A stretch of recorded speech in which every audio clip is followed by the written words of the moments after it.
everyone, this is Dr. Spandana, pediatrician from UK and welcome back to our channel. So ఇవాళ మళ్ళీ మీకు ఒక healthy topic and important topic తోటి మీ ముందుకు వచ్చేసానండి. ఎందుకు ఇవాళ ఇంపార్టెంట్ అన్నాను అని అంటే చాలామంది నా కామెంట్ బాక్స్లో దీని గురించి అడిగారనమాట. మేడం హెయిర్ లాస్ గురించి మాట్లాడండి, హెయిర్ లాస్ యొక్క రెమెడీస్ చెప్పండి అని చాలామంది చెప్పారు. సో అందుకని ఇవాళ నేను ఆ టాపిక్ గురించి డిస్కస్ చేస్తాను. సో మనము మన టాపిక్లోకి వెళ్ళే ముందు మీ అందరికీ తెలుసు నా ఛానల్లో 90 days ఫ్రీ డైట్ ఛాలెంజ్ ప్రోగ్రామ్ని నేను స్టార్ట్ చేశాను. దాంట్లో డే 1 నుంచి డే 90 వరకు నేను వీడియోస్ చేసి నా ఛానల్లో అప్లోడ్ చేశాను. ఇదివరకే చాలామంది ఆ డైట్ ఛాలెంజ్ని చేసి పాటించి హెల్తీగా వెయిట్ లాస్ అయ్యారు. హెల్తీగా తింటూ చాలామంది 24 kgs అని 25 kgs అని 17-15 kgs అని చాలామంది వెయిట్ లాస్ అయ్యారు. ఇంకా సింగిల్ డిజిట్ విషయానికి వస్తే కౌంట్లెస్ అండి, అంతమంది నా దాంట్లో పార్టిసిపేట్ అయ్యి హెల్తీగా తింటూ హెల్తీగా వెయిట్ లాస్ అయ్యారు. ఇంకా మించిపోయింది ఏమీ లేదు.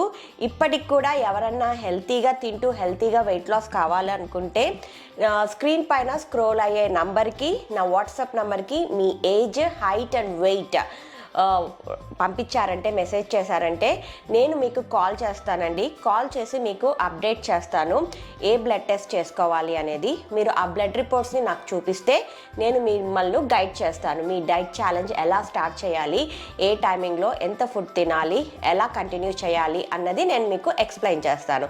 ఇంకా ఆలస్యం ఎందుకు, ఎవరైనా హెల్తీగా తింటూ హెల్తీగా వెయిట్ లాస్ కావాలి అంటే నా కాంటాక్ట్ నెంబర్కి మెసేజ్ చేయండి. ఇక ఇవాల్టి టాపిక్ వచ్చేసి మనము హెయిర్ లాస్ గురించి మాట్లాడుతున్నాము కాబట్టి ఫస్ట్ మనం వాట్ ఈజ్ హెయిర్ లాస్ అన్న దాని గురించి మాట్లాడుకుందాం. హెయిర్ లాస్ అంటే దీనికి ఇంకొక పేరు అలోపేషియా అని పిలుస్తామన్నమాట. ఈ హెయిర్ లాస్లో అండ్ అలోపేషియాలో ఏమవుతుంది అంటే మన స్కాల్ప్ నుంచి హెయిర్ ఫాల్ అవుతుంది అనమాట. ఈ problem both men and women ఇద్దరూ ఫేస్ చేస్తున్నారు ఇప్పుడు ప్రజెంట్ జనరేషన్లో. ఇది వచ్చేసేసి టెంపరీ హెయిర్ లాస్ కావచ్చు, పర్మనెంట్ హెయిర్ లాస్ కావచ్చు, అండ్ దట్ టు ఇది డిఫరెంట్ ప్యాటర్న్స్లో ప్రజెంట్ అవుతుంది. ఫస్ట్ ప్యాటర్న్ వచ్చేసి థిన్నింగ్ ఆఫ్ ద హెయిర్, అంటే మన హెయిర్ పలస పడిపోతుంది. దాని తర్వాత ప్యాచీ బాల్డ్నెస్ అంటే బట్టతల రావడం. ఈ బట్టతల మన తలకి ఫ్రంట్ భాగంలో కానీ రావచ్చు, లేకపోతే సెంటర్ భాగంలో కానీ ఒక ప్యాచ్ లాగా ఫామ్ అవుతుంది అనమాట. ఇంకా కొంతమందికి కంప్లీట్ బాల్డ్నెస్ అంటే తల మొత్తము బాల్డ్గా హెయిర్ లేకుండా అయిపోతుంది. ఇలా డిఫరెంట్ ప్యాటర్న్స్లో మనకు ప్రజెంట్ అవుతుంది. ఇంకా నార్మల్గా తీసుకుంటే మన డైలీ లైఫ్లో అప్ టు మనం on average up to 50 to 100 strands of hair, అంటే మనము అన్ని స్ట్రాండ్స్ ఆఫ్ హెయిర్ కామన్గా హెయిర్ ఫాల్ అవుతుంది. అది ప్రతి ఒక్క మనిషికి అది కామన్ అనమాట. ఇంత హెయిర్ లాస్ అయినా కూడా, ఒక 50 to 100 strands of hair loss అయినా కూడా దాన్ని మనము హెయిర్ రీగ్రోత్ ద్వారా, మనకు న్యాచురల్ ప్రాసెస్ ద్వారా మనము హెయిర్ రీగ్రోత్ అవుతుంది. ఎప్పుడైతే ఈ హెయిర్ ఫాల్ ఎక్కువ అయిపోయేసి హెయిర్ గ్రోత్ తక్కువ అయిపోతుందో ఆ కండిషన్నే మనము అలోపేషియా ఆర్ హెయిర్ లాస్ అని పిలుస్తామన్నమాట. ఫస్ట్ మనము కాజెస్ ఆఫ్ హెయిర్ లాస్ గురించి మాట్లాడుకుందాం. కాజెస్ ఆఫ్ హెయిర్ లాస్ విషయానికి వస్తే hereditary cause, genetic cause major cause అన్నమాట. దీంట్లో ఈ హెరిడిటరీ కాజ్ భాగంగా దీంట్లో ఒక కామన్ టైప్ ఆఫ్ హెయిర్ లాస్ని చూస్తాం. దాన్నే ఆండ్రోజెనిక్ హెయిర్ లాస్ అంటాము. ఇది కూడా బోత్ మేల్ అండ్ ఫీమేల్స్ని ఇద్దరిని అఫెక్ట్ చేస్తుంది. ఈ ప్యాటర్న్ ఆఫ్ హెయిర్ లాస్లో బాల్డ్నెస్ అనేది ఎక్కువగా ఉంటుంది. ఈ బాల్డ్నెస్ కూడా ఫీమేల్ బాల్డ్నెస్ అంటాము, మేల్ బాల్డ్నెస్ అంటాం. ఈ ప్యాటర్న్ ఆఫ్ బాల్డ్నెస్ మనం ఎక్కడ ఎక్కువగా చూస్తాము అంటే మన హెడ్ ఫ్రంట్ ఏరియాలో ఎక్కువగా చూస్తామన్నమాట. దాన్నే మనం ఫ్రంటల్ ఏరియా అని కూడా పిలుస్తాము. సో మన ఫ్రంట్ ఏరియాలో ఎక్కువ హెయిర్ లాస్ అవుతూ అది సెంటర్కి ఎక్స్టెండ్ అవుతుంది. సో అలా స్టార్ట్ అవుతుంది ఆండ్రోజెనిక్ హెయిర్ లాస్లో. దీన్ని ఆండ్రోజెనిక్ అలోపేషియా అంటాము. ఇంకా నెక్స్ట్ కామన్ టైప్ వచ్చేసి హార్మోనల్ చేంజెస్. మనం ప్రెగ్నెన్సీ టైంలో, మళ్ళీ డెలివరీ అయిపోయిన తర్వాత, చైల్డ్ బర్త్ తర్వాత లేడీస్ ఎక్కువ హార్మోనల్ ఇంబ్యాలెన్స్కి గురవుతారనమాట. ఆ టైంలో కూడా హెయిర్ లాస్ ఎక్కువగా ఉంటుంది. మెనోపాజల్ ఏజ్ గ్రూప్లో కూడా హార్మోనల్ ఇంబ్యాలెన్స్ వల్ల హెయిర్ లాస్ ఎక్కువగా ఉంటుంది.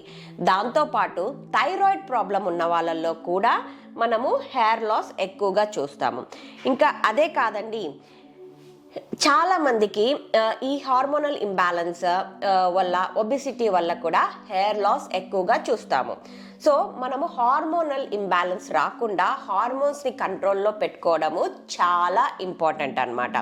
ఇంకా నెక్స్ట్ కామన్ కాజ్ వచ్చేసి న్యూట్రిషనల్ డెఫిషియన్సీ. ఇప్పుడు ఎవరిని చూసినా ఇక్కడేనండి మన బ్లడ్ రిపోర్ట్స్ అన్నవి చాలా ఇంపార్టెంట్. ఎందుకంటే నేను పదే పదే చెప్తూ ఉంటాను, బ్లడ్ టెస్ట్ చేయించుకోవాలని.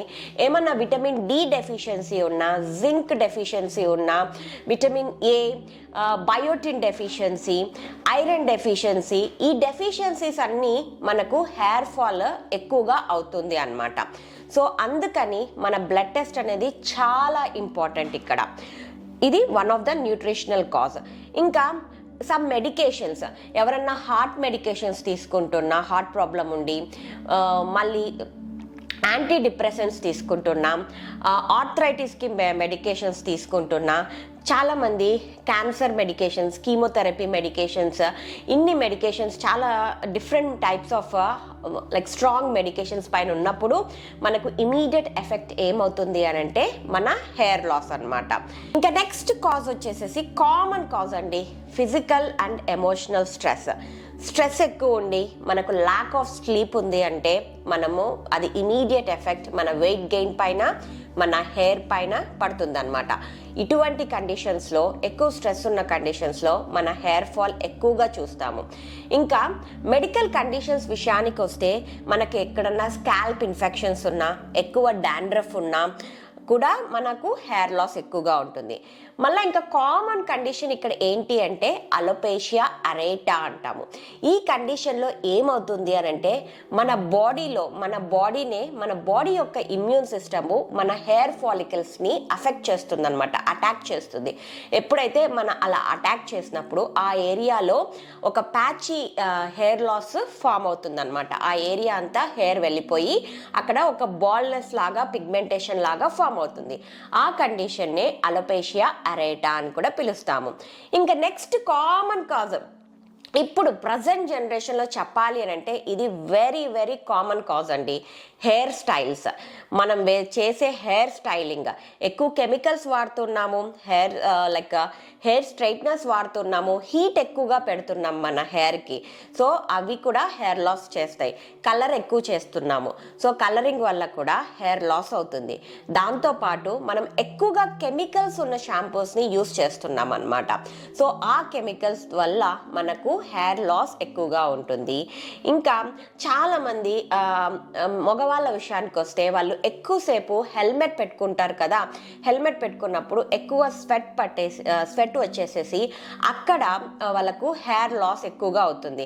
అమ్మాయిలు కూడా ఈ మధ్యకాలము ఎక్కువగా ఈ స్కార్ఫ్ చుట్టుకోవడము, మన బయట ఉన్న పొల్యూషన్ వల్ల మన హెయిర్ ఎఫెక్ట్ అవుతుంది. ఇంకా మనము హెయిర్ వాష్ చేసేదానికి యూస్ చేసే వాటర్ ఇంపాక్ట్ కూడా చాలా ఉంటుందన్నమాట. ఇప్పుడు మనం సిటీస్లో ఎక్కువగా హార్డ్ వాటర్, బోర్ వాటర్ మనకు అవైలబుల్గా ఉంటుంది. అందుకని మనం ఆ హార్డ్ వాటర్ యూస్ చేయడం వల్ల కూడా హెయిర్ ఫాల్ ఎక్కువగా ఉంటుంది. ఇంకా చాలా మంది నా కామెంట్ బాక్స్లో రాశారు, మేడం మేము వెయిట్ తగ్గాము, హెయిర్ ఫాల్ అవుతుంది, అలా జరుగుతుందా మేడం అని. ఇది టెంపరరీ హెయిర్ లాస్ అండి, మీరేమీ భయపడాల్సిన అవసరం లేదు. వెయిట్ లాస్ అయినప్పుడు కొంచెం హెయిర్ ఫాల్ ఉంటుంది. అది ఎందుకు అంటే మన బాడీలో చాలా చేంజెస్ జరుగుతాయి కదండి. మన బేసిక్ మెటబాలిక్ రేట్, మన body mass index, metabolic rate పెరుగుతుంది, మన బాడీ మాస్ ఇండెక్స్ తగ్గుతుంది. అప్పుడు మన బాడీలో చేంజెస్ వల్ల కొంచెము హెయిర్ ఫాల్ ఉంటుంది. కానీ ఈ హెయిర్ ఫాల్ వచ్చేసి కేవలం టెంపరీగా మట్టుకే ఉంటుంది అనమాట. ఈ కండిషన్ని మనం ఏమని పిలుస్తాము అంటే టీలోజన్ ఎఫ్లూవియం అని పిలుస్తామన్నమాట.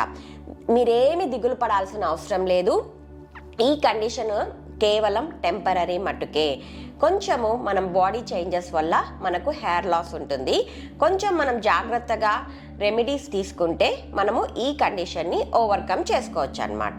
ఇక న్యాచురల్ రెమెడీస్ గురించి మాట్లాడుకోవాలి అంటే ఫస్ట్ మనం కరెక్ట్ చేసుకోవాల్సింది మన లైఫ్ స్టైల్ అండ్ డైటరీ చేంజెస్ని కరెక్ట్ చేసుకోవాలి.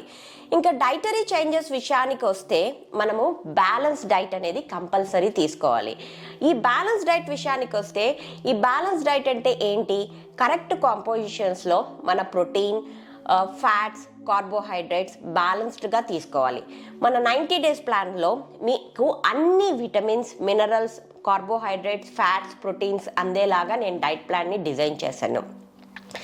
మీ ఫుడ్లో ఐరన్ లోపం ఉన్నా, బయోటిన్ లోపం ఉన్నా, విటమిన్స్ లోపం ఉన్నా కూడా మీరు హెయిర్ ఫాల్ ఎక్కువగా చూస్తారు. కాబట్టి ఈ విటమిన్ రిచ్ ఉన్న ఫుడ్ని మీరు తీసుకోవాలి. సో మన 90 days డైట్ ప్లాన్లో ఈ విటమిన్స్ అన్నీ ఇంక్లూడ్ అయ్యే ఉన్నాయి, న్యాచురల్ ఫార్మ్ ఆఫ్ ఫుడ్లో ఇంక్లూడ్ అయ్యి ఉన్నాయన్నమాట. So foods rich in vitamin D, omega-3 fatty acids, iron, biotin ఉన్న ఫుడ్స్ కంపల్సరీ మీ డైట్లో ఇంక్లూడ్ చేసుకోవాలి. ఈ ఫుడ్స్ విషయానికి వస్తే green leafy vegetables, eggs, fish, nuts, lentils, pulses ఇవన్నీ ఎక్కువగా తీసుకోవాలి. సో ఇవి ఎక్కువగా తీసుకున్నప్పుడు మన బాడీకి కరెక్ట్ న్యూట్రియంట్స్ కరెక్ట్ ప్రపోర్షన్స్లో అందుతాయి. కాబట్టి అప్పుడు మనకు హెయిర్ గ్రోత్ కూడా బాగా ఉంటుంది. ఏది అయితే మనం టెంపరీగా హెయిర్ లాస్ అవుతామో అది హెయిర్ రీగ్రోత్ అయ్యే ఛాన్సెస్ ఎక్కువగా ఉంటుంది. ఇంకా నెక్స్ట్ విషయానికి వస్తే స్ట్రెస్ మేనేజ్మెంట్. మనకు స్ట్రెస్ తగ్గించుకుంటే మన హెయిర్ లాస్ కూడా తగ్గుతుందన్నమాట. ఈ స్ట్రెస్ తగ్గించుకునే దానికి నేను చెప్పిన ఈ 9-to-1 రూల్ చాలా వర్తిస్తుంది.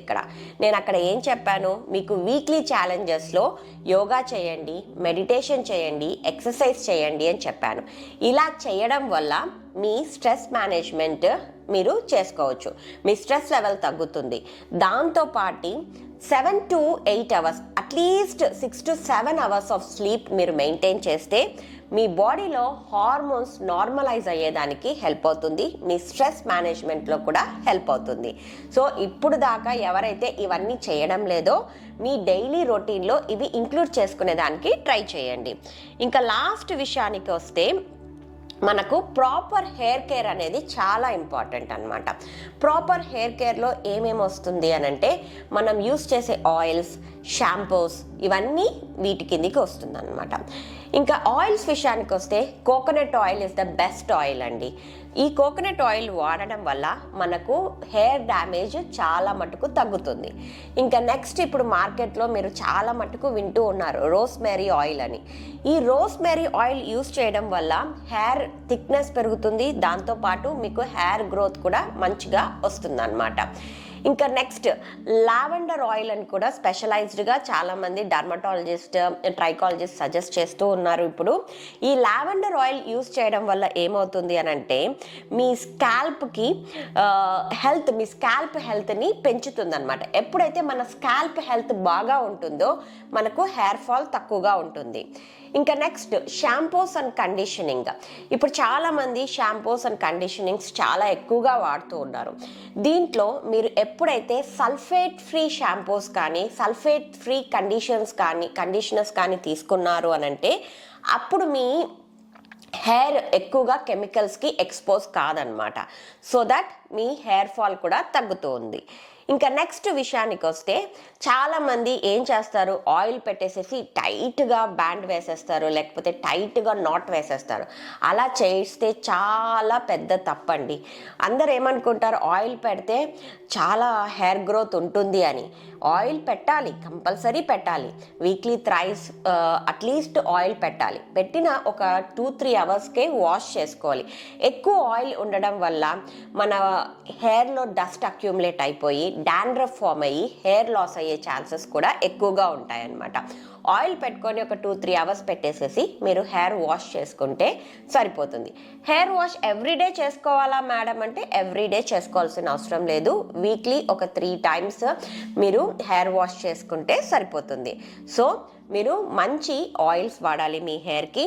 దాంతోపాటు ఎక్కువ కలరింగ్ కానీ ఎక్కువ స్ట్రైట్నింగ్ కానీ ఇవన్నీ చేయకుండా కెమికల్స్ని తక్కువగా వాడడం అలవాటు చేసుకోండి.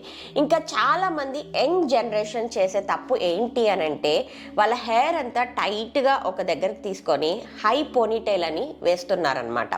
అలా హై పోనీటైల్ వేయడం వల్ల హెయిర్కి ట్రాక్షన్ అనేది ఏర్పడుతుంది. ఎప్పుడైతే అలా ట్రాక్షన్ ఏర్పడుతుందో ఆ ట్రాక్షన్ వల్ల అక్కడ హెయిర్ లాస్ అవుతుంది అనమాట. దీన్నే ట్రాక్షన్ అలోపేషియా అని కూడా పిలుస్తాము.